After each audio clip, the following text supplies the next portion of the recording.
So, Alan, thank you for taking time out to join us. Thank you for inviting me. Our pleasure. So today's talk is actually going to be about kids just want to have fun. So childhood should be about fun and not stressing out, but recent survey results have actually revealed that kids nowadays are a lot more stressed out than they were in our years. So why is this the case? There was a study by the American Psychological Association, and they found out that kids are so much more stressed out than parents actually realize. About 44% of kids were stressed about not doing well in school, and 30% of them said they worry about finances. So these are really shocking results. I mean, you would not imagine a 7-year-old to think about mommy and daddy's finances. Another 20% or so actually worried about their parents themselves and the state of their marriages. So, I mean, when I read these results, I was very shocked by it. What's your thoughts on it? Well, I think the 44% of students or children who are concerned about their academic results, that's understandable. I think, in fact, the number should be higher in Singapore. I mean, we've been training a lot of students, and that's the number one concern that parents have, and a lot of expectations are being imposed on children.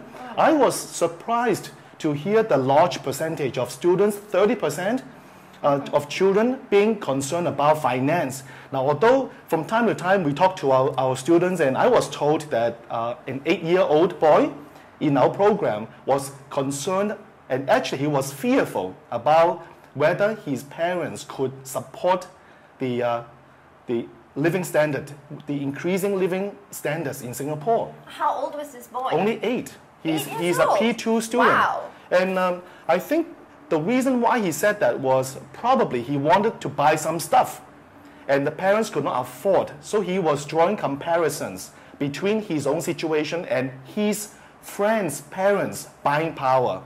And other concerns that we heard from teenagers, especially, or the JC students, are the increasing cost of education. Perhaps that's another factor. Do you think that they're actually being influenced by parental talks or what they watch on news and stuff like that? Or are they forming it just out of their own perception? Perhaps. I think just the awareness of stress as well. I mean, Singapore is a competitive society, so you can't help but feel the stress. After all, you have to perform. I was the happiest boy on the street in Hong Kong because I never studied. Alan, come on. We know you graduated really well from Indiana. Yes, that's right. However, when I was in primary school, the big mistake that I made was never studying. I was playing all the time, and I think that made me who I am today. Overall, I'm positive, I'm cheerful, because I got to enjoy my childhood. Now, I'm not saying, parents, that your child should not study. Your child should be studying. The key is how they can study easier, faster, and smarter. Children these days are certainly stressed out, more than what parents think, because the demands from school, the expectations from parents, just pressure them to do very well. In fact, these days when you look at the newspapers, it's very ironic. And a lot of ads from other educational centers emphasize that if your child is not a straight A student, your child is not somebody. Let me tell you one thing, success in life is more than straight A's. And I hope for you tuning in, parents, you need to pay attention to not academic performance. However, it's the holistic development of your child's self-esteem and personality and positive mindset. So would you say that it's not just the parents who are stressing these kids out, but also just the globalization in general? I mean, the fact is that we have the web right now, so it adds more pressure. I mean, when I was in school, I wasn't really aware of Ivy League schools. I mean, for me, it was NUS, NTU, SMU maybe. Right. SMU wasn't even around then. But now with globalization, we are aware of SAT scores. We're aware of all kinds of different things. So that's right. With globalization comes more or increasing competition. That's a fact. And we can't help, because now we are competing with not just other fellow classmates or schoolmates. You are competing with other students in the world. If you want to get into an Ivy League school, a top-notch university, you are competing with the world. I really believe, based on our experience, the number one concern from teenagers actually is to be understood by their parents. That's interesting. Yes, because they don't feel their parents know what their aspirations are, what their interests are, and what they want to do in life.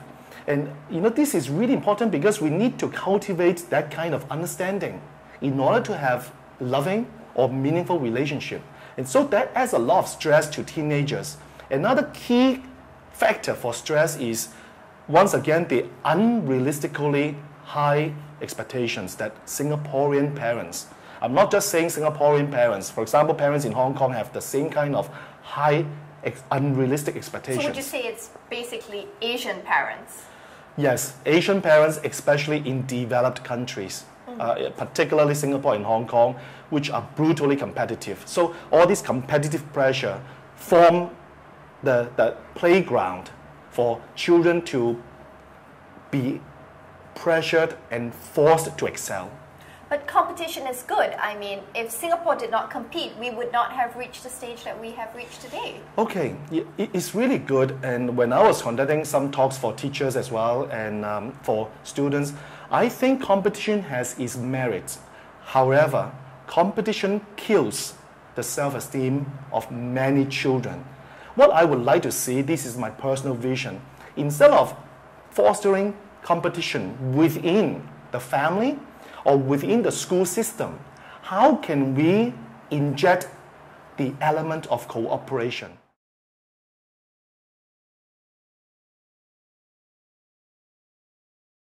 I think we have to do something to help our children. Personally, I really feel that every child has the potential to be successful and happy. And no child should be subjected to the poisons of criticism, embarrassment, humiliation, or judgment from anyone, including parents. When children are depressed, they are discouraged to begin with. When we look at problem children, usually they are discouraged children. So parents, what we need to do, the most precious things that we can give to our children are our eyes and our ears. Eyes, what's that? What does that mean? Our attention, our affection, our approval, our acknowledgement. And ears, very important, our listening ear. Because once again, if there's no communication, there's no understanding, and there's no relationship. And that's why when children have the tendency to commit suicide, that's a serious problem within your family because they feel that they have nowhere to go. No one cares about them. No one has accepted them as they are. And when they have nowhere to go, guess what?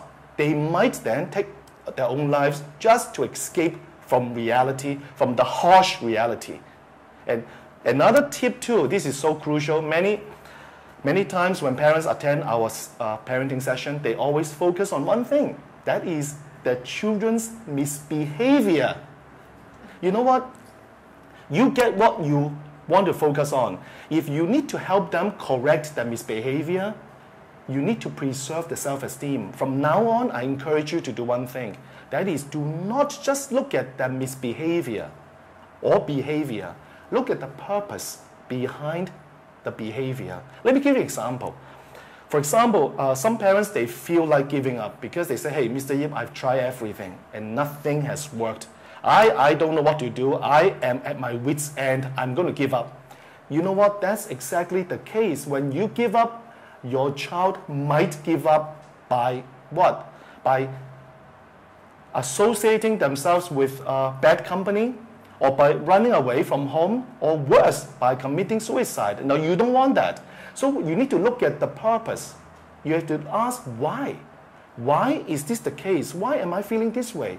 You know what? The purpose behind the behavior is what? Is withdrawal. Your child wants to withdraw and retreat. And that's the time when your child needs you the most.